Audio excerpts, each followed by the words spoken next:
അസ്സലാമു അലൈക്കും വറഹ്മത്തുള്ളാഹി വബറകാതുഹു. പ്രിയപ്പെട്ട സഹോദരിമാരെ, ഇന്ന് നമ്മൾ നൂർ സർഫ് ഖുർആന്റെ മൂന്നാമത്തെ ലൈവ് ക്ലാസ്സിലേക്കാണ് എത്തിയിട്ടുള്ളത്. ഞാൻ ഓപ്പൺ ആയിട്ട് പറയട്ടെ, ഈ ഒരു ലൈവ് ക്ലാസ് എന്ന് പറയുന്നുണ്ടെങ്കിലും ലൈവ് ക്ലാസ്സിൽ ഞാൻ എടുത്ത കാര്യങ്ങൾ വീണ്ടും റെക്കോർഡ് ചെയ്തിട്ടാണ് നിങ്ങളിലേക്ക് എത്തിക്കുന്നത്. അതുകൊണ്ട് തന്നെ ലൈവ് ക്ലാസ്സിൽ ഉൾപ്പെട്ട മുഴുവൻ കാര്യങ്ങളും ഇതിൽ ഉൾപ്പെട്ടിട്ടില്ല എന്ന സത്യാവസ്ഥ ഞാൻ ആദ്യമേ പറയാണ്. കാരണം നിങ്ങളുമായിട്ട് നേരിട്ട് സംസാരിക്കുന്ന സമയത്ത് എനിക്ക് കൂടുതൽ ഇറങ്ങിച്ചെന്ന് അതിന്റെ എല്ലാ കാര്യങ്ങളും ഡീറ്റെയിൽ ആയിട്ട് പറയാനും നമ്മൾ തമ്മിലുള്ള ആ ഒരു കണക്ഷൻ കിട്ടുന്ന സമയത്ത് എനിക്ക് കൂടുതൽ നന്നായിട്ട് ക്ലാസ് എടുക്കാനും കഴിയാറുണ്ട്, അൽഹംദുലില്ലാ. എങ്കിലും ഞാൻ പറയാൻ ഉദ്ദേശിക്കുന്ന കാര്യങ്ങൾ അല്ലെങ്കിൽ പറഞ്ഞ കാര്യങ്ങൾ ഒരു ചെറിയ വിവരണം പോലെ ഈ ഒരു ക്ലാസ്സിൽ ഉൾപ്പെടുത്തുകയാണ് ഇൻഷാ അള്ളാ. ഇന്നത്തെ ക്ലാസ്സിൽ നമ്മൾ നോക്കാൻ പോകുന്നത്, അല്ലെങ്കിൽ നമ്മൾ ഇന്ന് അറിയാൻ പോകുന്നത്, ഒന്നാമത്തെ കാര്യം ഖുശു എന്നാൽ എന്ത്, എങ്ങനെ ഖുശുവോടെ നിസ്കരിക്കാം. അടുത്തത് മുനാജാത്ത് എന്താണ്, മാരിഫ എന്താണ്, അതുപോലെ പ്ലാനിങ്, ഗോൾസ് ഒക്കെ ഇസ്ലാമിലെ ഏത് രീതിയിലാണ് ഒരു മുസ്ലിം വുമൺ ചെയ്യേണ്ട കാര്യങ്ങൾ. ഇപ്പോ പുതുവർഷം എല്ലാവരും ഗോൾസ് സെറ്റ് ചെയ്യലിലും പ്ലാനിങ് ഉണ്ടാക്കലിലും ഒക്കെ ആണല്ലോ അല്ലെ, റെസൊല്യൂഷൻ ഉണ്ടാക്കുക, ഇങ്ങനെയുള്ള ഓരോ കാര്യങ്ങളിലാണ്. ഇൻഷാ അള്ളാ നമുക്ക് വീഡിയോയിലേക്ക് പോവാം. ഒക്കെ സിമ്പിൾ ആയിട്ടുള്ള കാര്യങ്ങളാണ്. ഞാൻ പറയുന്ന വാക്കുകൾ കടുകട്ടിയാണെന്ന് കരുതി ആരും സ്കിപ്പ് ചെയ്തു പോകണ്ട ഇൻഷാ അള്ളാ. ഇന്ന് നമ്മുടെ സർക്കിൾ ഖുർആൻ, നൂർ സർക്കിൾ ഖുർആൻ യാത്രയുടെ മൂന്നാമത്തെ ദിവസം അല്ലെ. ഇതൊരു നോളജ് ക്ലാസ് എന്നതിലുപരി ഒരു ഹൃദയം എണീക്കുന്ന, അല്ലെങ്കിൽ ഹൃദയം തളർന്നിരിക്കുന്ന ഹൃദയത്തെ ഒന്ന് എണീപ്പിക്കുന്ന ഒരു ക്ലാസ് ആണ് ഇൻഷാ അള്ളാ. ഖുശു എന്ന് പറയുമ്പോൾ ഹൃദയം സ്വലാത്തിൽ ജീവിക്കുന്ന ഒരവസ്ഥ, അല്ലെ നിസ്കാരത്തിൽ ഹൃദയം ഉണർന്നിട്ട് നിസ്കരിക്കുന്ന ഒരവസ്ഥ ഇൻഷാ അള്ളാ. പിന്നീട് പറയുന്ന മുനാജാത്ത്, അള്ളാഹുവിനോട് രഹസ്യ സംഭാഷണം. അത് കഴിഞ്ഞിട്ട് മാരിഫത്ത്, അള്ളാഹുവിനെ തിരിച്ചറിയൽ. അതിനുശേഷം ഇസ്ലാമിക് പ്ലാനിങ് ആൻഡ് ഗോൾസ്, ഒരു മുസ്ലിം സ്ത്രീയുടെ ജീവിത ദിശ എങ്ങോട്ടാണെന്നുള്ളത് ഇൻഷാ അള്ളാ. അള്ളാഹുവെ, ഇന്ന് ഈ ഒരു ക്ലാസ് കേൾക്കുന്നത് ഒരിക്കലും നിങ്ങളുടെ ബ്രെയിൻ കൊണ്ടാവരുത്, ഒരു നിങ്ങളുടെ തലച്ചോറ് കൊണ്ടല്ല, നിങ്ങളെ ഹൃദയം കൊണ്ടാവണം ഈ ഒരു കാര്യങ്ങൾ കേട്ട് മനസ്സിലാക്കുന്നത് ഇൻഷാ അള്ളാ. അള്ളാഹു തൗഫീഖ് നൽകട്ടെ, ആമീൻ യാ റബ്ബൽ ആലമീൻ. നിസ്കാരത്തിലെ ജീവൻ എന്ന് പറയുന്നത് ഖുശൂ ആണെന്ന് എല്ലാവർക്കും അറിയാവുന്ന കാര്യമാണ് അല്ലേ. പലപ്പോഴും നമുക്ക് മദ്രസയിലൊന്നും കൂടുതലായിട്ട് ഖുശൂവിനെ പറ്റി ഡീപ്പായിട്ട് കിട്ടാത്തത് കൊണ്ട് തന്നെ പലപ്പോഴും നമുക്ക് മിസ് ചെയ്തു പോകുന്ന ഒരു കാര്യമാണ് നിസ്കാരത്തിലെ ഖുശൂ എന്ന് പറയുന്നത്. ഖുശൂ എന്ന് പറയുന്നത് ശരീരം നിൽക്കുക അല്ലെങ്കിൽ ശരീരം ചെയ്യുന്ന പ്രവൃത്തി എന്നതിലുപരി നമ്മളെ ഹൃദയം അള്ളാഹുവിന്റെ മുന്നിൽ തുറന്നിടുന്നതാണ്, അള്ളാഹുവായിട്ട് കണക്ട് ചെയ്യാൻ വേണ്ടിയിട്ട് ഇൻഷാ അള്ളാ. വിജയം നേടിയവർ നിസ്കാരത്തിൽ ഖുശൂ ഉള്ളവരാണെന്ന് അള്ളാഹു ഖുർആനിലൂടെ നമുക്ക് പറഞ്ഞു തന്നിട്ടുണ്ട്. സുബ്ഹാൻ അള്ളാഹ്. അപ്പം ആ വിജയം നേടിയവരിൽ നമുക്ക് ഉൾപ്പെടണ്ടേ? അതിന് ഉൾപ്പെടണം എന്നുണ്ടെങ്കിൽ ഖുശൂ എന്താണെന്ന് ആദ്യം മനസ്സിലാക്കണം. എങ്ങനെ നമുക്ക് ഖുശൂവോടെ നിസ്കരിക്കാമെന്ന് മനസ്സിലാക്കണം. ഖുശൂ ഇല്ലാത്ത ഒരു നിസ്കാരം എന്ന് പറയുന്നത് വെറുതെ ഒരു പതിവ് കാര്യം ചെയ്തു പോരുന്ന പോലെ ആയിരിക്കും. നമ്മുടെ മനസ്സിലോ നമ്മുടെ ശരീരത്തിലോ നമ്മളെ ഹൃദയത്തിലോ അതൊരു മാറ്റം വരുത്താത്ത രീതിയിൽ നമ്മളെ, ശരിക്കും പറഞ്ഞാല് നമ്മളെ ഒരു എന്തൊരു കാര്യം ഒരുപാട് സമയം ചെയ്യുകയാണെങ്കിൽ, അല്ലെങ്കിൽ റിപ്പീറ്റ് ആയിട്ട് ചെയ്യുകയാണെങ്കിൽ നമ്മൾ അതിൽ പ്രോ ആയി മാറും അല്ലെ.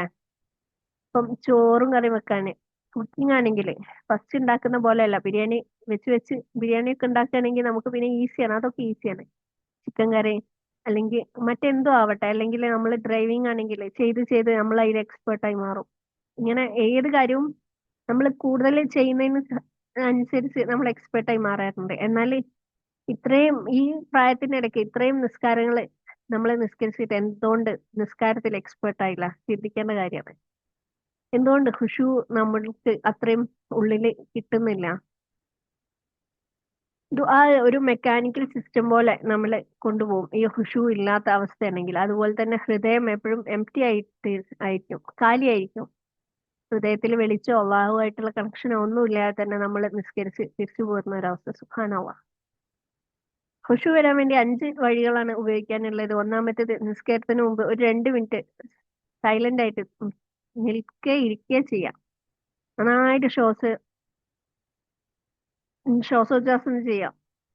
ശ്വാസം ഉള്ളിലേക്ക് എടുക്കുക, കണ്ണടച്ച് ശ്വാസം ഉള്ളിലേക്ക് എടുക്കുക, പുറത്തേക്ക് അയക്കുക. ഈ സമയത്ത് നമ്മളെ ഹൃദയത്തിൽ എന്തൊക്കെ ചിന്തകളുണ്ടോ, നമ്മളെ നഫ്സിന്റെ എന്തൊക്കെ ചിന്തകളുണ്ടോ, നമ്മളെ മനസ്സിൽ വരുന്ന ചിന്തകൾ മുഴുവനും ഒഴിവാക്കിക്കൊണ്ട് അള്ളാഹുവിന്റെ വെളിച്ചം കയറാൻ വേണ്ടിയിട്ട് നമ്മുടെ മനസ്സ് ക്ലീൻ ആക്കാൻ ഒരു 2 മിനിറ്റ് സമയം നമ്മൾ ചെലവഴിക്കുക ഇൻഷാ അള്ളാഹ്.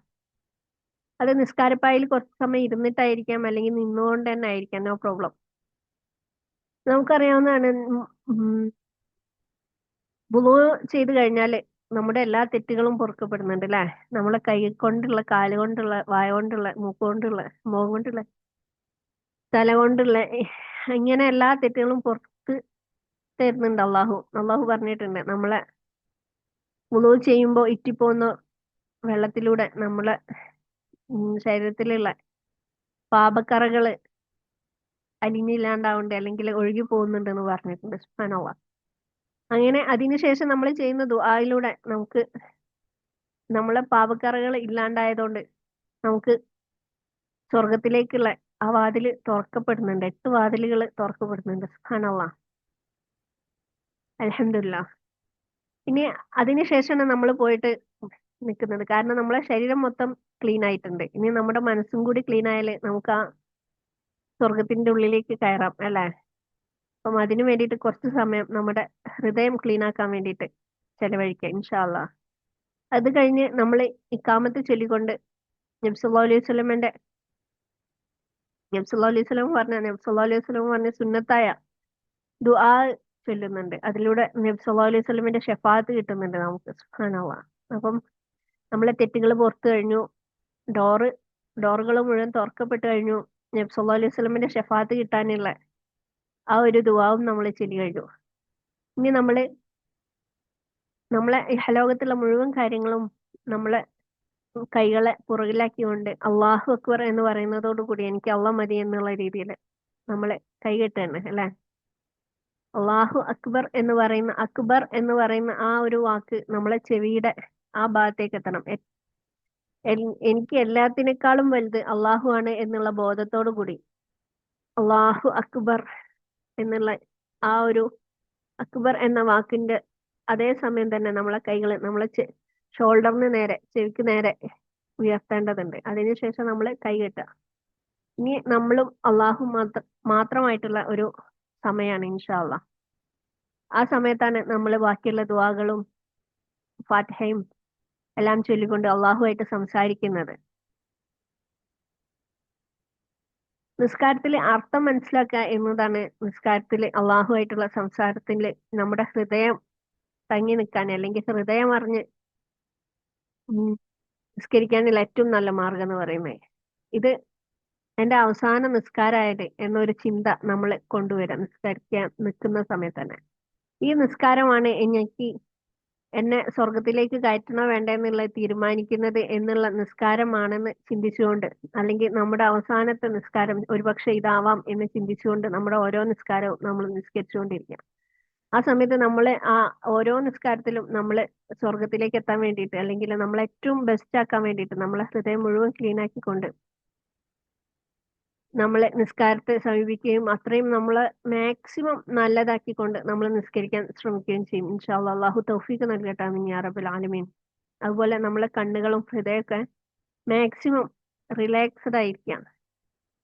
നമുക്ക് ചിന്തകൾ പെരുക്കുന്ന സമയത്ത് ആ സമയത്തൊന്നും നിസ്കരിക്കാതിരിക്കുക. കാരണം അതൊക്കെ ഒഴിവാക്കിയിട്ട് നമ്മളെ ഹൃദയം, നമ്മളെ കണ്ണുകളെല്ലാം ശാന്തമായിരിക്കുന്ന സമയത്ത് നിസ്കരിക്കാൻ ശ്രമിക്കുക. ആ ശാന്തമാക്കിയതിന് ശേഷം നമ്മൾ നിസ്കാരം ആരംഭിക്കാം. അതുപോലെ പതിയെ ഓതാൻ തുടങ്ങുക. നമ്മൾ പലപ്പോഴും ഒരാളുമായിട്ട് സംസാരിക്കുന്ന സമയത്ത്, ഇപ്പൊ ഞാനാണെങ്കിൽ പോലും സ്പീഡിൽ സംസാരിക്കുന്ന ഒരാളാണ് അല്ലെ? ആ സമയം അള്ളാഹുമായിട്ട് സംസാരിക്കുന്ന സമയത്ത്, അല്ലെങ്കിൽ നിങ്ങളുമായിട്ട് നേരിട്ട് സംസാരിക്കുന്ന സമയത്താണെങ്കിൽ നമുക്ക് മെല്ലെ പറയേണ്ടി വരും, നമ്മൾ നിർത്തേണ്ടി വരും. ഞാൻ നിങ്ങളോടൊരു ചോദ്യം ചോദിക്കുമ്പോൾ അതിന് മറുപടി തരാൻ നിങ്ങൾക്ക് കുറച്ച് സമയം വേണ്ടി വരും അല്ലെ? ഉദാഹരണമായിട്ട്, أعوذ بالله من الشيطان الرجيم بسم الله الرحمن الرحيم ഓക്കെ, ഈ സമയത്ത് അള്ളാഹു പറയുന്നുണ്ട് നോക്ക് എന്റെ അടിമ എന്റെ പേരിൽ നിസ്കാരം തുടങ്ങുന്നുണ്ട് എന്നുള്ളത്. ആ പറയുന്ന സമയത്ത് തന്നെ നമ്മൾ അൽഹംദുലില്ലാഹി റബ്ബിൽ ആലമീൻ റഹ്മാൻ റഹീം മാലിക് യൗമിദ്ദീൻ ഇയ്യാക നഅ്ബുദു വഇയ്യാക നസ്തഈൻ, ഈ രീതിയിൽ അത് പറഞ്ഞു കഴിയുന്ന സമയം കൊണ്ട് തന്നെ നമ്മൾ ഫാത്തിഹ തീർത്തിട്ടുണ്ടെങ്കിൽ ബാക്കി സംസാരത്തിന് അവിടെ ഗ്യാപ്പ് ഇല്ല. നമ്മൾ ചോദ്യങ്ങൾ ചോദിക്കുക മാത്രമല്ല, അള്ളാഹു ഉത്തരം തരുന്നുണ്ട് സുബ്ഹാനല്ലാഹ്. ആ ഒരു ചിന്തയോട് കൂടിയിട്ട് നമ്മൾ നിസ്കരിക്കാൻ തുടങ്ങുകയാണെന്ന് വെച്ചാൽ നമുക്കൊരിക്കലും പെട്ടെന്ന് ഓതി തീർത്തു പോവാൻ കഴിയില്ല. സുബ്ഹാനല്ലാഹ്. അതുപോലെ നമ്മളൊരു അടിമയാണ്, യജമാനന്റെ മുന്നിൽ ഒരു തെറ്റ് ചെയ്ത ഒരു കുട്ടി ശിക്ഷിക്കപ്പെടാൻ അർഹതയുള്ള അല്ലെങ്കിൽ ശിക്ഷിക്കാൻ അർഹതയുള്ള ഒരാള് ഒരാളെ മുന്നിൽ നിൽക്കുന്ന സമയത്ത് നമ്മൾ ഒരിക്കലും കണ്ണുകൾ ഉയർത്തൂല. അത്രയും അതവോട് കൂടിയിട്ടായിരിക്കും, കാരണം ശിക്ഷിക്കപ്പെടരുതേ എന്നുള്ള ചിന്തയോട് കൂടിയിട്ടായിരിക്കും ആ മുന്നിൽ നിൽക്കുന്നത്. അതുപോലെ നമ്മൾ അള്ളാഹുവിന്റെ മുന്നിൽ നിസ്കരിക്കാൻ നിൽക്കുമ്പോൾ നിസ്കരിക്കേണ്ടതുണ്ട്. നമ്മൾ നിസ്കരിക്കാൻ നിൽക്കുമ്പോൾ തന്നെ ചോദിക്കേണ്ട ചോദ്യം, അള്ളാഹു എന്റെ ഹൃദയം ഇപ്പൊ എവിടെയാണ് എന്നുള്ള ഒരു ചോദ്യം ചോദിക്കുക. അതുപോലെ അള്ളാഹുവിനോട് ദുആ ചെയ്യുക, അള്ളാഹു എനിക്കിന്ന് ഹൃദയം അറിഞ്ഞ ഖുശൂഉള്ള നിസ്കാരം നീ തരണേ എന്ന് അള്ളാഹുവിനോട് ദുആ ചെയ്തുകൊണ്ട് നിസ്കരിക്കാൻ നിൽക്കുക. അടുത്തതായിട്ട് മുനാജാത്താണ്, അള്ളാഹുവിനോടുള്ള രഹസ്യ സംഭാഷണം. മുനാജാത്തിന് നമ്മൾ നിസ്കരിക്കുമ്പോൾ മാത്രമേ പറ്റുള്ളൂ എന്നില്ല. മുനാജാത്ത് എന്ന് പറഞ്ഞാൽ അള്ളാഹുവിനോടുള്ള രഹസ്യ സംഭാഷണം. ആളുകൾക്ക് പറയാൻ കഴിയാത്ത അല്ലെങ്കിൽ മറ്റുള്ളവരോട് പറയാൻ കഴിയാത്ത അല്ലെങ്കിൽ എന്താണെന്നും അറിയാത്ത കുറെ വേദനകൾ, സ്വപ്നങ്ങൾ, ഭയങ്ങൾ, ആഗ്രഹങ്ങളൊക്കെ ഉണ്ടാവും അല്ലെ. അതുപോലെ തന്നെ പറയാൻ പറ്റുന്നതായിട്ടും ഉണ്ടാവും കുറെ കാര്യങ്ങൾ. പലപ്പോഴും നമുക്ക് നമ്മുടെ കൂട്ടുകാരോടോ അല്ലെങ്കിൽ പേരൻസിനോടോ മറ്റാരോടെങ്കിലും ഒരുപാട് കാര്യങ്ങൾ പറഞ്ഞു കഴിഞ്ഞാൽ ഒരു ആശ്വാസം കിട്ടുമെന്ന് തോന്നുന്ന കാര്യങ്ങൾ ഉണ്ടാവും. ഇതെല്ലാം അവരോട് പറഞ്ഞാൽ അതിനൊരു ആഫ്റ്റർ എഫക്റ്റ് ഉണ്ടാവും. പക്ഷെ അള്ളാഹുവിനോട് മാത്രം ആ കാര്യങ്ങൾ പറയുകയാണെന്നുണ്ടെങ്കിൽ അതിന് ഉള്ള എഫക്റ്റ് ഏറ്റവും ബെസ്റ്റ് ആയിരിക്കും, ഏറ്റവും നല്ല രീതിയിലായിരിക്കും. ഒന്ന് ആലോചിച്ച് നോക്കുക, നമ്മളെ നെഗറ്റീവായ കാര്യങ്ങൾ നമ്മൾ മറ്റുള്ളവരോട് പറയുമ്പം അവർക്ക് ഒരിക്കലും അത് ഉൾക്കൊള്ളാൻ കഴിയണം എന്നില്ല, കാരണം ഓല് അത് അനുഭവിച്ചിട്ടുണ്ടായിരിക്കില്ല. എന്നാൽ നമ്മൾ അള്ളാഹുവിനോട് പറയുന്ന സമയത്ത് അള്ളാഹ്ക്ക് അറിയാം, ഓക്കെ നീ അനുഭവിച്ചത് എനിക്കറിയാം, നീ വിഷമിക്കണ്ട, ഞാൻ ഏറ്റെടുത്തോളാം. ഈ രീതിയിൽ അള്ളാഹു നമുക്ക് ഒരു കൈസഹായം അല്ലെങ്കിൽ ഒരു തലോടൽ തരാണ്. സുബ്ഹാനല്ലാഹ്. അങ്ങനെയുള്ള ഈ സംഭാഷണത്തിനാണ് മുനാജാത്ത് എന്ന് പറയുന്നത്. ഉദാഹരണമായിട്ട്, അള്ളാഹുവെ ഞാൻ ശക്തിയാണെന്ന് എല്ലാവരും കരുതുന്നുണ്ട്, പക്ഷെ ഉള്ളിൽ ഞാൻ തളർന്നിരിക്കുന്നുണ്ട്, എനിക്ക് ഇങ്ങനെയുള്ള പ്രശ്നങ്ങളുണ്ട്, നീ ഇത് മാറ്റി തരണേ എന്ന് പറയുന്ന സമയത്ത് പേടിക്കണ്ട, ഞാൻ നിന്റെ കൂടെ ഉണ്ട് എന്ന് അള്ളാഹു നമ്മളോട് പറയാണ്.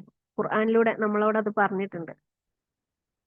ഞാൻ ഒറ്റപ്പെടുത്തൂല, വിഷമിക്കും വേണ്ട, ഞാൻ നിന്റോടൊപ്പം ഉണ്ടെന്ന് അള്ളാഹു ഖുർആനിലൂടെ നമ്മളോട് പറയുന്നത്. സുബ്ഹാനല്ലാഹ്. അങ്ങനെ ഒരു കൈത്താങ് അല്ലെങ്കിൽ ഒരു സംരക്ഷണം നമുക്ക് അള്ളാഹുവിന്റെ ഭാഗത്ത് നിന്ന് ഉണ്ടാവുമ്പോൾ നമുക്ക് പിന്നെ എന്തിനാണ് പേടി, എന്തിനാണ് ഭയം? നമ്മുടെ ആഗ്രഹങ്ങൾ നടക്കൂല എന്ന് എന്തിനാണ് ചിന്തിക്കുന്നത്? നമ്മളോടൊപ്പം ഉണ്ട് എന്ന് അള്ളാഹു ആണ് നമ്മളോട് പറഞ്ഞിട്ടുള്ളത്. അള്ളാഹു നമ്മളോടൊപ്പം ഉണ്ട് എന്ന് പറഞ്ഞാൽ നമ്മളോടൊപ്പം ഇല്ലാത്ത ഒരു സമയം ഉണ്ടായിരിക്കൂല അല്ലെ. അള്ളാഹ്ക്ക് മഴയോ വെയിലോ കാറ്റോ അല്ലെങ്കിൽ ദൂരോ ചൂടോ തണുപ്പോ ഒന്നും ഒരു പ്രശ്നമില്ല. ഏത് സമയത്ത് ഏതൊക്കെ ആപത്ഘട്ടങ്ങളിലാണെങ്കിലും എത്ര സന്തോഷമുള്ള സമയമാണെങ്കിലും അള്ളാഹു നമ്മളോടൊപ്പം ഉണ്ടായിരിക്കും. അള്ളാഹു പറഞ്ഞിട്ടുണ്ട്, നമ്മളെ ഹൃദയത്തിനോട് തൊട്ടടുത്ത് നമ്മളെ തൊണ്ടയിലുള്ള ആ ഞരമ്പിനേക്കാൾ അടുത്താണ് അള്ളാഹു ഉള്ളതെന്ന്. ആ സമയത്ത് നിങ്ങളെ ചിന്തിക്കും, അതെങ്ങനെയാണ് അള്ളാഹു ആകാശത്തുള്ള അള്ളാഹു എങ്ങനെയാണ്, അല്ലെങ്കിൽ ആകാശത്തിന് മുകളിലുള്ള അർഷിലുള്ള അള്ളാഹു എങ്ങനെയാണ് ഇത്ര അടുത്ത് വരുന്നതെന്ന്. ഞാൻ ചോദിക്കട്ടെ, ഈ ഒരു നിങ്ങൾ അറിയാത്ത ഒരു വീട്ടിൽ ഇരുന്നുകൊണ്ട് ഞാനിത് സംസാരിക്കുന്ന സമയത്ത് നിങ്ങൾക്ക് എല്ലാം ഇത് കേൾക്കാൻ കഴിയുന്നുണ്ടെങ്കിലേ, നിങ്ങൾക്ക് നിങ്ങളെ തൊട്ടടുത്ത് ഉള്ളതുപോലെ എന്നെ കേൾക്കാൻ കഴിയുന്നുണ്ടെങ്കിലേ, പിന്നെ അള്ളാഹുവിനാണോ അതിന് ബുദ്ധിമുട്ടുള്ളത്? സുബ്ഹാനല്ലാഹ്. ചിന്തിക്കേണ്ട കാര്യമാണ്. അള്ളാഹ്ക്ക് ഇങ്ങനെ മൊബൈലോ ടാബോ ലാപ്പോ ഒന്നും ആവശ്യമില്ലല്ലോ അല്ലെ. നമ്മൾ മനുഷ്യർക്കല്ല ഇതിന്റെ എല്ലാം ആവശ്യമുള്ളത്. അള്ളാഹു മുകളിലിരുന്ന് എല്ലാം അറിയുന്നുണ്ട്. അള്ളാഹുവിന് നമ്മളെ മനുഷ്യരുടെ കഴിവുകളെ വെച്ച് അള്ളാഹുവിനെ അളക്കാനുള്ള അളവുകോലാക്കാൻ കഴിയൂല, കാരണം അതിനേക്കാൾ എത്രയോ ഇരട്ടി നമുക്ക് ചിന്തിക്കാവുന്നതിലപ്പുറം അള്ളാഹു കഴിവുള്ളവനാണ്. സുബ്ഹാനല്ലാഹ്.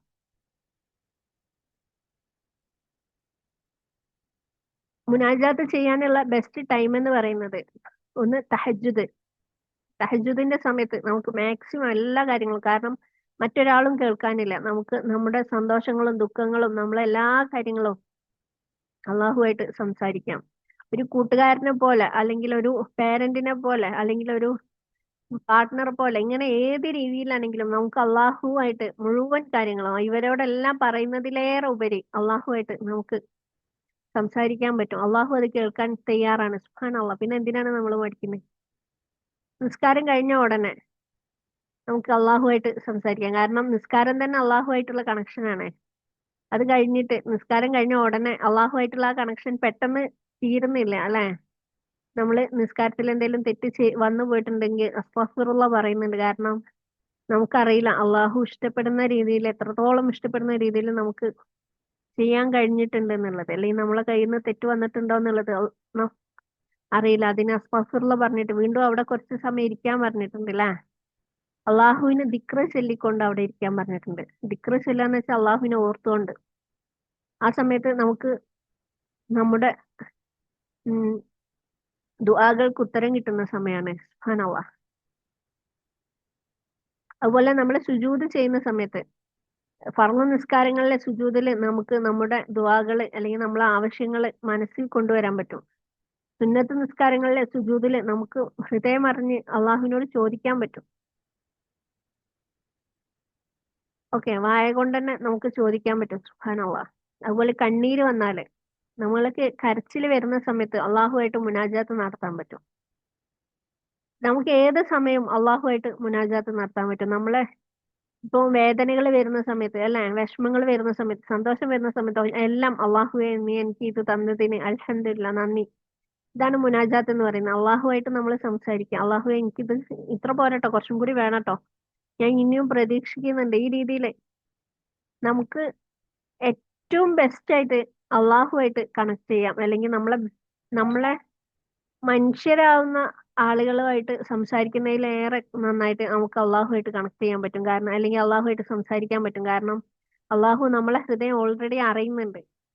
അത് നമ്മളെ വായ കൊണ്ട് ചോദിക്കുമ്പോൾ അള്ളാഹുവിന് കൂടുതൽ ഇഷ്ടമാണെന്ന് മാത്രം.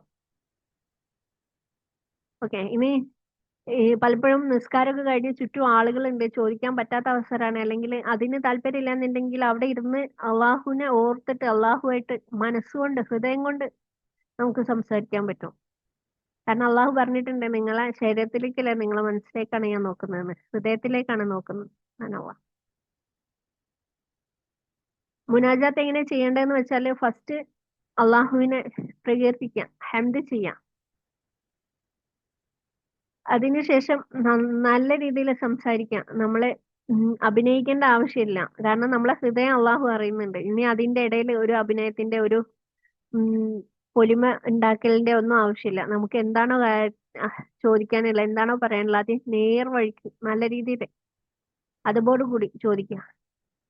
നമുക്ക് ആ കാര്യങ്ങൾക്ക് ഹെൽപ്പ് ചോദിക്കാൻ പറ്റും, സഹായം ചോദിക്കാൻ പറ്റും.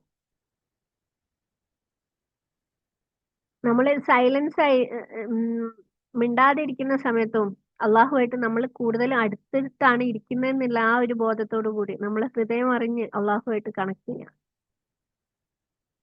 ഒരു ചെറിയ പ്രാക്ടീസ് ആണെങ്കിൽ ഇപ്പോ ഇത് കേൾക്കുന്ന സമയത്ത് കണ്ണടച്ചിട്ട്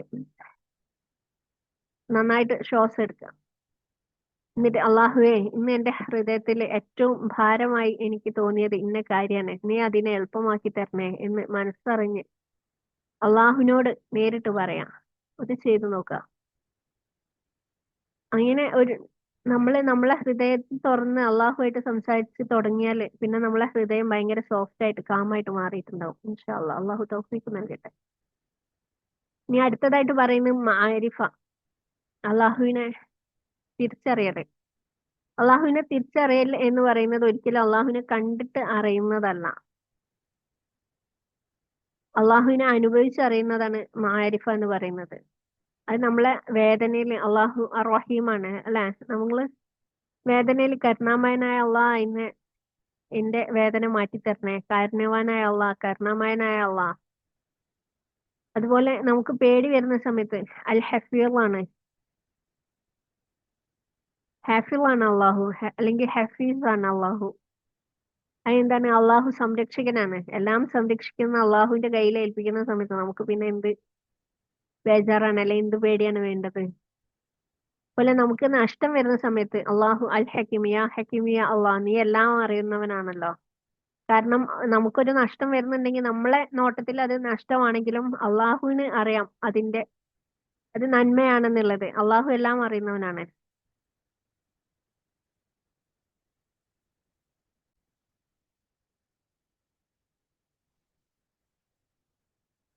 ഈ രീതിയില് നമുക്ക് നഷ്ടം വരുമ്പോഴും അള്ളാഹു പറയുന്നുണ്ട് നമ്മളോട്, നിങ്ങൾക്ക് ഈ ഒരു പേജ് മാത്രമേ കാണാൻ കഴിയുള്ളൂ, അല്ലെങ്കിൽ നമുക്കൊരു നഷ്ടം വരുന്ന ആ ഒരു ഭാഗം മാത്രമേ കാണാൻ കഴിയുള്ളൂ. പക്ഷെ അള്ളാഹു ആണ് ആ സ്റ്റോറി മുഴുവനും എഴുതിയിട്ടുള്ളത് അല്ലേ. നമുക്ക് ഇനിയുള്ള ബാക്കിയുള്ള ജീവിതം മുഴുവനും അള്ളാഹു ആണ് എഴുതിയിട്ടുള്ളത്. അപ്പൊ ബാക്കി എന്താണെന്ന് കൂടി അള്ളാഹ്ക്കാണ് അറിയുന്നത്.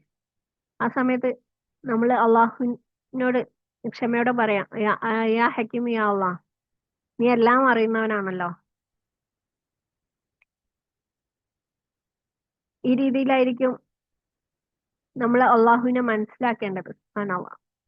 മാരിഫത്ത് വന്നു കഴിഞ്ഞാല്, നമ്മൾക്ക് അള്ളാഹുവിനെ മനസ്സിലാക്കി കഴിഞ്ഞാല് പിന്നീട് നമുക്ക് കംപ്ലൈന്റുകൾ കുറയും. നമുക്ക് ഇഹലോകത്തുള്ള വിഷമങ്ങൾ, കംപ്ലൈന്റുകൾ, അങ്ങനെ സംഭവിച്ചു ഇങ്ങനെ സംഭവിച്ചു എന്നുള്ള ഈ രീതിയിലുള്ള ടോക്ക് നമുക്ക് കുറയും. പകരം അതൊക്കെ അള്ളാഹുവിന്റെ കലാ ആയിരുന്നു, അൽഹംദുലില്ലാ അത് അള്ളാഹു എനിക്ക് നന്മ വെച്ചിട്ടുണ്ട്, അതുകൊണ്ട് സംഭവിച്ചു പോയതാണ്, അൽഹംദുലില്ലാ ഈ രീതിയിൽ നമ്മൾ പറയാൻ തുടങ്ങും. നമുക്ക് അള്ളാഹുവിലുള്ള വിശ്വാസം കൂടിക്കൊണ്ടേയിരിക്കും. അള്ളാഹുവിനെ മാരിഫ് കാണാൻ തുടങ്ങിയാല്, അള്ളാഹുവിനെ കുറിച്ച് അറിയാൻ തുടങ്ങിയാല് നമ്മളെ ഹൃദയം സെറ്റിൽ ആയതുപോലെ മുത്മയിനയിലേക്ക് എത്തും. ഇൻഷാ അള്ളാഹ്. അള്ളാഹു തൗഫീഖ് നൽകട്ടെ. മുത്മയിനയിലേക്ക് എത്തുക, ഞാൻ വീണ്ടും പറയാണ്, മുത്മയിനയിലേക്ക് എത്തുക എന്ന് പറയുന്നത് ഒരിക്കലും നമ്മള് ഒരു പ്രശ്നമില്ലാത്ത ജീവിതം എന്നല്ല. എല്ലാ പ്രശ്നങ്ങളും ഉണ്ടായിരിക്കെ തന്നെ നമ്മൾ മനസമാധാനത്തോടെയുള്ള ജീവിതം എന്നാണ് ഉദ്ദേശിക്കുന്നത്. അള്ളാഹു എത്തിച്ചു തരട്ടെ. ആമീൻ യാ റബ്ബൽ ആലമീൻ. അള്ളാഹുവിനെ അറിയുന്ന ഒരു സ്ത്രീ ലോകം കുലുങ്ങിയ പോലും ഉള്ളില് സമാധാനത്തോടെ ആയിരിക്കും. ഇനി അടുത്തതായിട്ടുള്ളത് പ്ലാനിങ് ആൻഡ് ഗോൾസ് ഇൻ ഇസ്ലാം ആണ്. നമുക്കറിയാം, നമ്മളെ സ്ത്രീകൾക്ക്, നമ്മളിൽ പലരും ഒരുപാട് പ്ലാനിങ് ചെയ്യുന്നവരുണ്ടാവും, അല്ലെങ്കിൽ ഈ വാക്കുകൾ ആദ്യമായിട്ട് കേൾക്കുന്നവരുണ്ടാവും. ഗോൾസ് എന്ന് പറഞ്ഞാൽ ലക്ഷ്യം, അതിനുള്ള പ്ലാൻ തയ്യാറാക്കുക, ഈ മാർഗം, അതാണ് പ്ലാൻ. ഇസ്ലാം പറയുന്നുണ്ട് പ്ലാനിങ് എന്ന് പറയുന്നത് ഒരു ഇബാദത്താണ്. നമ്മളെ ജീവിതം എങ്ങനെ വേണം എന്നുള്ളത് നമ്മൾ പ്ലാൻ ചെയ്യേണ്ടതുണ്ട്. കാരണം അല്ലെങ്കിൽ നമ്മൾ പ്രവർത്തിക്കേണ്ടതുണ്ട്. നമ്മൾ ആദ്യമേ മുൻകൂട്ടി മനസ്സിലാക്കേണ്ടതുണ്ട് നമുക്ക് എങ്ങോട്ടാണ് പോകേണ്ടത്, എന്താണ് വേണ്ടത് എന്നുള്ളത്. നബി സല്ലല്ലാഹു അലൈഹി വസല്ലം പറഞ്ഞിട്ടുണ്ട്, tie your camel and trust Allah. എന്ന് വെച്ചാല് ആദ്യം നിങ്ങളെ ക്യാമലിനെ അഥവാ ഒട്ടകത്തെ കെട്ടിയിടുക. അതിനുശേഷം അള്ളാഹുവിനോട് തവക്കലിനെ ചോദിക്കാം, അള്ളാഹുവിൽ തവക്കൽ ചെയ്യാം. ഈ രീതിയിലാണ് നമ്മളെ ജീവിതത്തിൽ എല്ലാ കാര്യങ്ങളും വേണ്ടത്. നമ്മൾ പ്രവർത്തിക്കാനുള്ളത് പ്രവർത്തിക്കണം, കൂടെ അള്ളാഹുവിനോട് തവക്കൽ ചെയ്യുക. ഈ രീതിയിലാണ് നമ്മൾ മുന്നോട്ട് പോകേണ്ടത്. അല്ലാതെ നമ്മൾ ഒന്നും പ്രവർത്തിക്കാതെ എല്ലാം അള്ളാഹ്ക്ക് വിട്ടുകൊടുത്ത് അള്ളാഹ് ശരിയാക്കി തരട്ടെ എന്ന് ജീവിക്കുന്നതല്ല ശരി. നമുക്ക് ഉം മക്കത്ത് പോകാൻ ആഗ്രഹമുണ്ട്, മദീനത്ത് പോകാൻ ആഗ്രഹം ഉണ്ടെങ്കിൽ ഇന്ന് തന്നെ തുടങ്ങുക. ഞാൻ ഈ മക്കത്ത് പോകാൻ വേണ്ടിയിട്ട് എന്താണ് ചെയ്യേണ്ടത്, എന്റെ ജീവിതത്തിൽ അതിനു വേണ്ടിയിട്ടുള്ള മാർഗങ്ങൾ എന്തൊക്കെയാണ്, ഓക്കെ ഇബാദത്ത് കൂട്ടണം, അള്ളാഹുവായിട്ട് ഖുശൂവോടെ നിസ്കരിക്കണം. ഇങ്ങനെ നമുക്ക് എന്തൊക്കെ ചെയ്യാൻ പറ്റുമോ അതെല്ലാം ചെയ്തുകൊണ്ടിരിക്കുക. ബാക്കി വഴികൾ അള്ളാഹു തുറന്നു തരും ഇൻഷാ അല്ലാഹ്. അള്ളാഹു തൗഫീഖ് നൽകട്ടെ നമുക്ക് എല്ലാവർക്കും അവിടെ പോകാനുള്ള. ഈ രീതിയിൽ അതൊരു ഉദാഹരണമായിട്ട് പറഞ്ഞാണ്. അതുപോലെ നമ്മൾ എല്ലാ കാര്യങ്ങളും നമ്മൾ ആദ്യമേ പ്ലാൻ ചെയ്യണം. എനിക്ക് ഈ വർഷം ഇന്നത് വേണം. നമ്മൾ ആഗ്രഹങ്ങള് നമ്മൾ എഴുതി വെക്കണം, അല്ലെങ്കിൽ മനസ്സിലാക്കണം. നമ്മൾ അതിൽ ഏതൊക്കെയാണ് നമ്മള് ഹലാലായ ആഗ്രഹങ്ങളുള്ളത്, അല്ലെങ്കിൽ ആവശ്യമുള്ള ആഗ്രഹങ്ങള്, ആവശ്യമില്ലാത്ത ആഗ്രഹങ്ങളെ ഇങ്ങനെ വേർതിരിക്കണം. കാരണം നമ്മളെ നെഫ്സ് നമ്മളെ ഭയങ്കരമായിട്ട് കൺഫ്യൂസ്ഡ് ചെയ്യിക്കുന്ന ഭാഗങ്ങളാണ് അതൊക്കെ. അപ്പം അതൊക്കെ നമ്മൾ എഴുതി വെച്ചിട്ട് ഓക്കെ ഇതാണ് എനിക്ക് ശരിയായ ആഗ്രഹം. അതുപോലെ നമ്മളെ ലക്ഷ്യങ്ങൾ എന്താണ്, ഒരു മുസ്ലിം സ്ത്രീക്ക് ഉണ്ടാവേണ്ട ലക്ഷ്യങ്ങൾ എന്തൊക്കെയാണെന്ന് മനസ്സിലാക്കിയിട്ട് അതിലേക്ക് എത്താൻ വേണ്ടിയിട്ടാണ് നമ്മൾ പ്രയത്നിക്കേണ്ടത്. ഈ ലക്ഷ്യത്തിന്റെ ആവശ്യകത എന്താണെന്ന് വെച്ചാല്, നിങ്ങൾക്ക് ബസ്സിൽ നമ്മളിപ്പോ ഒരു യാത്രയിലാണ്, ജീവിതമാകുന്ന യാത്രയിലാണ്. ഈ യാത്രയിൽ എവിടെയാണ് എത്തേണ്ടത് എന്നുള്ള ഒരു ലക്ഷ്യം ഇല്ലാഞ്ഞാല് നമ്മള് കറങ്ങി കളിക്കും അല്ലെ? നമ്മളിപ്പം കോഴിക്കോട് നിന്ന് തിരുവനന്തപുരത്തേക്ക് പോകാനാണ് ലക്ഷ്യം എന്നുണ്ടെങ്കിൽ നമ്മളെ ലക്ഷ്യം തിരുവനന്തപുരം എത്തുക എന്നുള്ളതാണ്. അതിനു വേണ്ടിയിട്ടുള്ള വണ്ടികളിലാണ് നമ്മൾ കയറുക. അല്ലാന്നുണ്ടെങ്കിൽ എന്ത് ചെയ്യും? നമ്മൾ കോഴിക്കോട് നിന്ന് കയറിണ്ടാവും, വേറെ എവിടെയെങ്കിലും എത്തും, അവിടെ ഇറങ്ങും, അവിടെ കുറെ ടൈം സ്പെൻഡ് ചെയ്യും. അടുത്ത ബസ് എപ്പോഴാണോ വരുന്നത്, എങ്ങോട്ടാണോ പോകുന്നത് അതിലേക്ക് കയറും. നമുക്കൊരു ലക്ഷ്യമില്ല, എങ്ങോട്ടെങ്കിലും നാടോടികളുമായിരി പോയിക്കൊണ്ടിരിക്കുക. അപ്പം അതിൽ നിന്ന് ഒഴിവായിട്ട് നമ്മൾ ഒരു ലക്ഷ്യം വെച്ചുകൊണ്ട് നമ്മളെ ജീവിതത്തിന് ഒരു ലക്ഷ്യം വേണം. ആ ലക്ഷ്യത്തിലേക്കായിരിക്കണം നമ്മുടെ ഓരോ ദിവസങ്ങളും തുടങ്ങേണ്ടത്. ആ സമയത്താണ് നമ്മളെ ജീവിതം ഒരു പുഷ്പം പോലെ വിടരുന്നത്. അല്ലെങ്കിൽ പുഷ്പിക്കാന്ന് പറയൂലേ, നമുക്കൊരു കാരണം വേണം രാവിലെ എണീക്കുമ്പോൾ. അതിലൊന്നാമത്തെ കാര്യം, ഒരു മുസ്ലിം സ്ത്രീക്ക് വേണ്ട മെയിൻ ഗോൾസ് അല്ലെങ്കിൽ മെയിൻ ലക്ഷ്യങ്ങളിൽ ഒന്നാമത്തെ കാര്യം ദീന്, അള്ളാഹുവിനോട് കൂടുതൽ ക്ലോസ് ആവുക, അള്ളാഹുവിനോട് ഏറ്റവും അടുക്കുക. ഇതായിരിക്കണം ഒന്നാമത്തെ ലക്ഷ്യം എന്ന് പറയുന്നത്. അതിനുവേണ്ടി നമ്മൾ ദിവസവും പരമാവധി പരിശ്രമിക്കുക. ഓരോ ദിവസവും നമുക്ക് ഓരോ സ്റ്റെപ്പെങ്കിലും മുൻപോട്ട് വെക്കാൻ കഴിയണം. ഇൻഷാ അള്ളാഹ് അവനോട് ദുആ ചെയ്യാം. അതിന് വേണ്ട കാര്യങ്ങൾ നമ്മൾ ഓരോ ദിവസവും ഓരോ സ്റ്റെപ്പെങ്കിലും മുന്നോട്ട് വെക്കുന്ന രീതിയിൽ നമ്മൾ നമ്മളെ ജീവിതത്തെ മാറ്റിക്കൊണ്ടുവരും ഇൻഷാ അള്ളാഹ്. അതുപോലെ നമ്മളെ മനസ്സിനെ മുറിവുകൾ ഉണക്കി ഒരു മുത്മയിനയിലേക്ക് എത്തുന്ന, സമാധാനത്തിലേക്ക് എത്തുന്ന, ഏറ്റവും ശാന്തിയിലേക്ക് എത്തുന്ന ആ രീതിയിലേക്ക് എത്തിക്കണം എന്നുള്ളത് നമ്മുടെ ഇന്ന് തൊട്ടുള്ള ലക്ഷ്യമാക്കാൻ ആക്കി മാറ്റാം. അതുപോലെ നമ്മളെ ഹെൽത്ത്, നമ്മുടെ ആരോഗ്യം, നമ്മുടെ മനസ്സ്, നമ്മുടെ ദീന്, നമ്മുടെ ആരോഗ്യം, ഇതെല്ലാം അള്ളാഹു നമുക്ക് തന്ന അമാനത്തുകളാണ്, അല്ലെ ഗിഫ്റ്റുകളാണ്. നമുക്ക് അതിൽ ഉത്തരവാദിത്തങ്ങളുണ്ട്. അപ്പൊ ഉം, നമ്മളെ ശരീരം അല്ലെങ്കിൽ നമ്മളെ ആരോഗ്യം നമ്മളെ അമാനത്താണെന്ന് മനസ്സിലാക്കിയിട്ട് അതിന് എന്തൊക്കെയാണ് ആവശ്യമുള്ളത്, ഡയറ്റ് ആണെങ്കിൽ ഡയറ്റ്, എക്സസൈസ് ആണെങ്കിൽ എക്സസൈസ്, അതെല്ലാം മറ്റ് ഭക്ഷണത്തിന്റെ കാര്യങ്ങൾ, വേറെ എന്തെങ്കിലും കാര്യങ്ങൾ ഉണ്ടെങ്കിൽ അതെല്ലാം നമ്മൾ ചെയ്തുകൊണ്ട് നമ്മളെ ബോഡീനെ, നമ്മളെ ശരീരത്തെ ഏറ്റവും നല്ല രീതിയിൽ കൊണ്ടുപോകാൻ ശ്രമിക്കുക. അത് നമ്മുടെ ഒരു ലക്ഷ്യമാക്കി മാറ്റുക.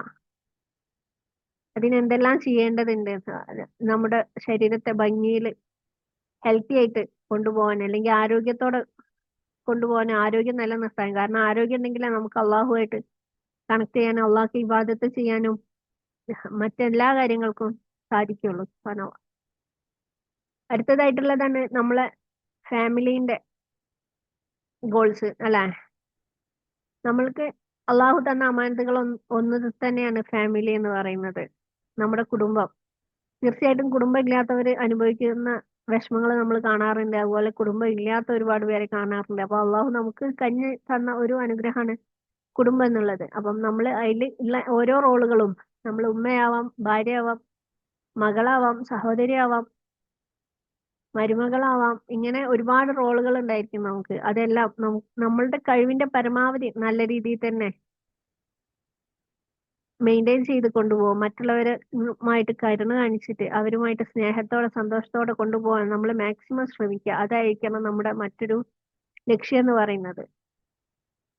അടുത്തതായിട്ട് നമ്മളെ റിസ്ക്, പർപ്പസ്, നമ്മളെ ജീവിത ലക്ഷ്യം അല്ലെങ്കിൽ ജീവിതോപാധി, ഇത് ഏറ്റവും ഹലാലായ രീതിയിൽ അള്ളാഹ്ക്ക് ഇഷ്ടപ്പെടുന്ന രീതിയിൽ ഞാൻ ജീവിതോപാധി സമ്പാദിക്കും, ഒരാളോടും കൈ നീട്ടാതെ. ഈ നമ്മുടെ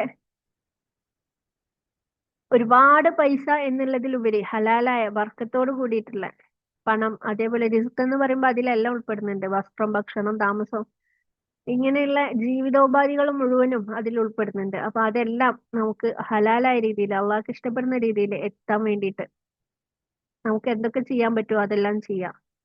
അതിന് ദുആ ചെയ്യാനുണ്ടാവും, ഓതാനുണ്ടാവും, പ്രാർത്ഥനകൾ ഉണ്ടാവും. അതെല്ലാം നമ്മള് ഇതിൽ പലരും കേൾക്കുന്നവര് വർക്ക് ചെയ്യുന്നവരാവാം, ബിസിനസ് ചെയ്യുന്നവരാവാം. അതെല്ലാം ഹലാലായ രീതിയിൽ കൊണ്ടുപോകാനും നല്ല രീതിയിൽ റിസ്ക് സമ്പാദിക്കാനും നമുക്ക് ഒരു ലക്ഷ്യം വേണം ഇൻഷാ അള്ളാഹ്. മറ്റുള്ളവരെ മുന്നിൽ കൈനീട്ടാതെ, ദാരിദ്ര്യത്തിൽ പെടാതെ നമുക്ക് അന്തസ്സായിട്ട് തന്നെ, അല്ലെങ്കിൽ അള്ളാഹുവിന്റെ ഇഷ്ടപ്പെടുന്ന രീതിയിൽ ഹലാലായ രീതിയിൽ നമുക്ക് ജീവിക്കാനുള്ള റിസ്ക് ഏത് രീതിയിലാണ് വേണ്ടത്, അതുപോലെ തന്നെ ഈ റിസ്ക് ഏത് രീതിയിലൊക്കെ ചെലവഴിക്കണം എന്നുള്ള കാര്യങ്ങളൊക്കെയും നമ്മൾ മുൻകൂട്ടി പ്ലാൻ ചെയ്യുക. അതുപോലെ അതായിരിക്കണം നമ്മുടെ ഗോൾ എന്ന് പറയുന്നത്, ലക്ഷ്യം എന്ന് പറയുന്നത്. ഇതാണ് അഞ്ചാമത്തെ ലക്ഷ്യം. ഇത് കൂടാതെ നിങ്ങൾക്ക് നിങ്ങളെ ലൈഫിലുള്ള ഓരോ കാര്യങ്ങളും ഓരോ ആഗ്രഹങ്ങളും നിങ്ങൾ ലക്ഷ്യമായിട്ട് നിങ്ങൾക്ക് സെറ്റ് ചെയ്യാൻ പറ്റും. അത് നിയ്യത്താണ് മെയിൻ കാര്യം. എന്ത് വേണം നിയ്യത്ത്? അള്ളാഹുവിന്റെ അനുഗ്രഹം കൊണ്ട് അള്ളാഹുവിന് ഇഷ്ടമുണ്ടെങ്കിൽ അള്ളാഹു നീ എനിക്ക് ഇന്ന രീതിയിൽ ആക്കി തരണേ എന്നുള്ള നിയത്തോടു കൂടി നമ്മൾ ഒരു ലക്ഷ്യം സെറ്റ് ചെയ്യാം. ആ നിയത്ത് കഴിഞ്ഞാൽ പിന്നീട് നമ്മൾ പ്രവർത്തിക്കാൻ വേണ്ടിയത്. നിയത്ത് ചെയ്തിട്ട് അവിടെ ഇരുന്ന് വരട്ടെ കാര്യം വരട്ടെ വരട്ടെ വരട്ടെ എന്ന് കരുതി ഇരുന്നിട്ട് കാര്യമില്ല. നിയത്ത് ചെയ്ത് കഴിഞ്ഞാൽ പിന്നീട് നമ്മൾ ആക്ഷനാണ്. ആക്ഷന്റെ കൂടെ തന്നെ നമ്മൾ ദുആ ചെയ്തുകൊണ്ടിരിക്കുന്നുണ്ട്. അതുപോലെ റിസൾട്ട് നമ്മൾ അള്ളാഹ്ക്കാണ് തവക്കൽ ചെയ്യുന്നത്. ഇൻഷാ അള്ളാ ഞാൻ ഈ കാര്യങ്ങളൊക്കെ പ്രവർത്തിക്കുന്നുണ്ട്. അള്ളാഹു റിസൾട്ട് തരട്ടെ. അള്ളാഹുവിലാണ് റിസൾട്ട് മുഴുവനും അള്ളാഹുവിലാണ് അടങ്ങിയിട്ടുള്ളത്. അത് നെഗറ്റീവ് ആയാലും പോസിറ്റീവ് ആയാലും അത് നമുക്ക് ഏറ്റവും ബെസ്റ്റ് ആയിട്ടുള്ളതാണ് അള്ളാഹു നമുക്ക് തരിക എന്ന് മനസ്സിലാക്കിക്കൊണ്ട് നമ്മൾ പ്രവർത്തിച്ചുകൊണ്ടിരിക്കാം. ഇൻഷാ അള്ളാഹ് തൗഫീഖ് നൽകട്ടെ.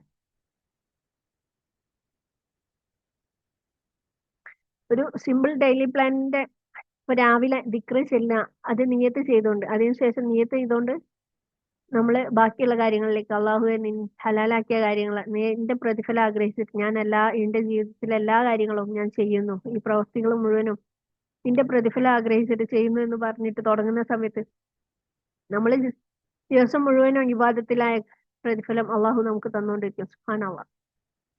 അതേപോലെ പകലിൽ നമ്മൾ വർക്ക് ചെയ്യുന്ന സമയത്ത് ഇഹ്സാനോട് കൂടി ഹൃദയം അറിഞ്ഞ് അള്ളാഹുവെ നിന്റെ ഇഷ്ടത്തിന് നിന്റെ പ്രതിഫലം ആഗ്രഹിച്ചുകൊണ്ട് എന്റെ കുടുംബത്തിനും എനിക്കും നല്ല രീതിയിൽ ജീവിക്കാൻ വേണ്ടിയിട്ട്, അല്ലെങ്കിൽ നിന്റെ പ്രതിഫലിച്ചയോട് കൂടിയാണ് ഞാൻ ഈ പ്രവർത്തനങ്ങളൊക്കെ ചെയ്യുന്നത് എന്നുള്ള ഒരു നിയത്തോടു കൂടി നമ്മൾ വർക്ക് ചെയ്യുകയാണെങ്കിൽ അത് എന്താവട്ടെ, കുടുംബം നോക്കാനാവട്ടെ മറ്റു കാര്യങ്ങൾക്കാവട്ടെ എല്ലാത്തിനും ഹലാലായ രീതിയിൽ പണം സമ്പാദിക്കാൻ വേണ്ടിയിട്ട് നിന്റെ പ്രതിഫലം ആഗ്രഹിച്ചുകൊണ്ട് ഞാൻ വർക്ക് ചെയ്യുന്നു എന്ന് നമ്മൾ നിയത്ത് ചെയ്തുകൊണ്ട് തുടങ്ങുകയാണെങ്കിൽ ആ വർക്കിലും നമുക്ക് ബർക്കത്തും അതുപോലെ തന്നെ പ്രതിഫലവും കിട്ടിക്കൊണ്ടിരിക്കും. സുബ്ഹാനല്ലാഹ്.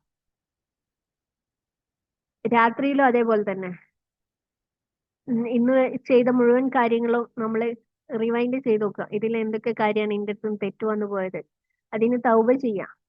അതുപോലെ അള്ളാഹുമായിട്ട് മുനാജാത്ത് ചെയ്യാം. അള്ളാഹു ഞാൻ ശ്രമിച്ചിട്ടുണ്ട്, പക്ഷെ ഈ കാര്യങ്ങളൊന്നും എനിക്ക് ശരിയാക്കി എടുക്കാൻ കഴിയുന്നില്ല, നാളെ ഇതിലേറെ നന്നായിട്ട് ആക്കി തരണേ. അതുപോലെ തന്നെ ഇതുവരെ ഉള്ളത് തൗബ ചെയ്ത് മടങ്ങുക, ഇസ്തിഗ്ഫാർ വർദ്ധിപ്പിക്കാം. ഇങ്ങനെ ഒരു ഉറങ്ങാൻ പോകുന്ന ആള് മാക്സിമം ഇന്ന് ഞാൻ ഉറക്കത്തിൽ മരിച്ചു പോയാലും കുഴപ്പമില്ല, ഞാൻ അള്ളാഹുവിനോട് എല്ലാം പറഞ്ഞ് തീർത്തുന്ന ഇൻഷാ അള്ളാഹ് നീ ഇന്നത്തെ രാത്രിയിൽ ഞാൻ മരിച്ചാലും നേരെ സ്വർഗത്തിലേക്ക് എത്തും എന്നുള്ള ആ ഒരു ചിന്തയോട് കൂടിയിട്ട്, അല്ലെങ്കിൽ ആ ഒരു ആഗ്രഹത്തോട് കൂടിയിട്ട് ഉറങ്ങാൻ കിടക്കുക. ഇങ്ങനെ നമ്മുടെ ഓരോ ദിവസവും ഈ രീതിയിലാവുമ്പോൾ നമുക്ക് വേറെ ബുദ്ധിമുട്ടുകൾ ഉണ്ടാവില്ല, വേറെ വിഷമങ്ങൾ അല്ലെങ്കിൽ മാറാത്ത വിഷമങ്ങൾ ഇങ്ങനെ ഒന്നും ഉണ്ടാവില്ല. നമ്മളെപ്പോഴും സംതൃപ്തരായിരിക്കും. ബർക്കത്തുള്ള ചെറിയൊരു ആക്ഷനാണ് സ്ട്രെസ്സുള്ള വലിയ ഗോൾസിനേക്കാളും വലുതെന്ന് പറയുന്നത്. ഓക്കെ, ഭയങ്കര വലിയൊരു ഗോള് സെറ്റ് ചെയ്തിട്ടുണ്ട്, വലിയൊരു ലക്ഷ്യമുണ്ട്, എന്നിട്ട് അതിനു വേണ്ടിയിട്ട് രാവും പകലും ഇല്ലാതെ ഓടിക്കൊണ്ടിരിക്കുകയാണ്. അതില് പലപ്പോഴും അള്ളാനെ മറക്കുന്നുണ്ട്. ഈ ഒരു ഓട്ടത്തിനേക്കാളും ഏറ്റവും ബെസ്റ്റ് ചെറിയ കാര്യങ്ങളാണെങ്കിലും അത് ബർക്കത്തുണ്ടെങ്കിൽ, അള്ളാഹുവിൽ നിയ്യത്തുണ്ടെങ്കിൽ അതായിരിക്കും ഏറ്റവും ബെസ്റ്റ് ആയിട്ട് നമുക്ക് ജീവിതത്തിൽ അനുഭവിക്കാൻ കഴിയുക. അള്ളാഹു തൗഫീക്ക് നൽകട്ടെ. അള്ളാഹുവെ ഞങ്ങളുടെ നിസ്കാരത്തിന് ഖുശൂ നൽകണേ, ഞങ്ങളുടെ കണ്ണീരിന് മുനാജാത്താവാൻ അനുവദിക്കണേ, ഞങ്ങളുടെ ഹൃദയം മാരിഫയിൽ ജീവിപ്പിക്കണേ. അള്ളാഹുവെ ഞങ്ങളെ മുത്മയിന്നയായ മുസ്ലിം സ്ത്രീകളാക്കണേ. ആമീൻ യാ റബ്ബൽ ആലമീൻ. അള്ളാഹുവിനെ അറിയുന്ന സ്ത്രീ ഒരിക്കലും ഒരു നഷ്ടം സംഭവിച്ച ആളായിരിക്കില്ല. എപ്പോഴും അവളൊരു ഗൈഡഡ് ആയിരിക്കും. അവളെ ഉം, അവളെ അറിയിച്ചുകൊണ്ട് അല്ലെങ്കിൽ അവളെ അറിഞ്ഞുകൊണ്ട് ജീവിക്കുന്ന ഒരാളായിരിക്കും. അള്ളാഹു അവൾ ആ ഒരു സ്ത്രീയെ നല്ല രീതിയിൽ മുന്നോട്ട് കൊണ്ടുപോകുന്ന ഒരു സ്ത്രീ ആയിരിക്കും. ഇൻഷാ അല്ലാ അള്ളാഹു നമ്മളെ എല്ലാവരെയും അങ്ങനെയുള്ളവരിൽ ഉൾപ്പെടുത്തട്ടെ. ആമീൻ യാ റബ്ബൽ ആലമീൻ. ഞങ്ങൾ നടത്തുന്ന ഈ ന്യൂർ സർക്കിൾ ഖുർആന്റെ ക്ലാസ്സിലേക്ക് ജോയിൻ ചെയ്യാൻ താല്പര്യമുള്ളവർ താഴെ കമന്റ് ബോക്സിൽ കമന്റ് ചെയ്യുക. ഇൻഷാ അല്ലാ ഞാൻ ലിങ്ക് കമന്റ് ബോക്സിൽ പിൻ ചെയ്ത് വെക്കാം. അതിൽ ഖുർആൻ തഫ്സീർ, തജ്വീദ്, തർജമ കൂടെ എങ്ങനെ നല്ല മുസ്ലിമയാവാം എന്നീ ക്ലാസ്സുകളാണ് വരുന്നത് ഇൻഷാ അള്ളാ. അതുപോലെ തന്നെ ഇതില് പരീക്ഷകളില്ല, നിർബന്ധ പഠനമില്ല. നിങ്ങളെ കൊണ്ട് കഴിയുന്നത് പഠിക്കാം. പക്ഷെ നമുക്ക് ഓരോ ദിവസവും ഓരോ ചെറിയ സ്റ്റെപ്പുകളെങ്കിലും മുന്നോട്ട് വെക്കുക എന്നുള്ള ഉദ്ദേശത്തോട് കൂടിയിട്ട് തുടങ്ങിയ ഗ്രൂപ്പാണ്. അതുകൊണ്ട് തന്നെ ഇതിന് സർട്ടിഫിക്കറ്റ് പ്രൊവൈഡ് ചെയ്യുന്നില്ല. നമുക്ക് സ്വയം നന്നാവാനും സ്വയം മെച്ചപ്പെടാനും ഇസ്ലാമിനെ കുറിച്ച് അറിയാനും അള്ളാഹുവിനെ അടുത്തറിയാനും അതിലൂടെ നമ്മളെ ജീവിതം കൂടുതൽ പരിപോഷിപ്പിക്കാനും വേണ്ടിയിട്ട് തുടങ്ങിയിട്ടുള്ള ഒരു ക്ലാസ് ആണ്. ഇതിലൂടെ നമുക്ക് ഇൻഷാല്ല ഒരേ ചിന്തയിലുള്ള ഒരേ രീതിയിൽ ചിന്തിക്കുന്ന കുറച്ച് കൂട്ടുകാരികളെ കിട്ടാനും അതുപോലെ തന്നെ ഈ ഒരു ഉം, ലോകത്ത് നമുക്ക് സ്വർഗത്തിലേക്ക് പോകാൻ വേണ്ടിയിട്ട് കുറച്ച് കൂട്ടുകാരികളെ കിട്ടാനും അതുപോലെ അള്ളാഹു പറഞ്ഞ ഉന്നതന്മാരിൽ ഉൾപ്പെടാനും അള്ളാഹു പറഞ്ഞിട്ടുണ്ട്, നബി സല്ലല്ലാഹു അലൈഹി വസല്ലം പറഞ്ഞിട്ടുണ്ട്, ഈ ലോകത്തെ ഏറ്റവും ശ്രേഷ്ഠരായവര് ഖുർആൻ പഠിക്കുന്നവരും പഠിപ്പിക്കുന്നവരുമാണെന്ന്. അപ്പം അതിൽ ഉൾപ്പെടാനും അള്ളാഹു നമുക്ക് എല്ലാവർക്കും തൗഫീഖ് നൽകട്ടെ. ആമീൻ യാ റബ്ബൽ ആലമീൻ. അതിന്റെ ഡീറ്റെയിൽസ് ഞാൻ